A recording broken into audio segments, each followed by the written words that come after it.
Allí en la barraca nació Vicenteta, que a las mismas flores envidia les daba.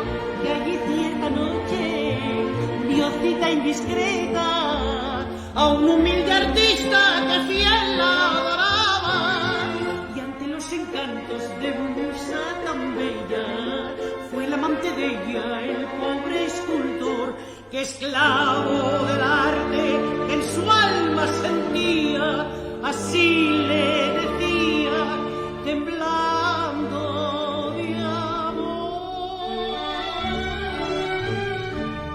Chiqueta, chiqueta megua,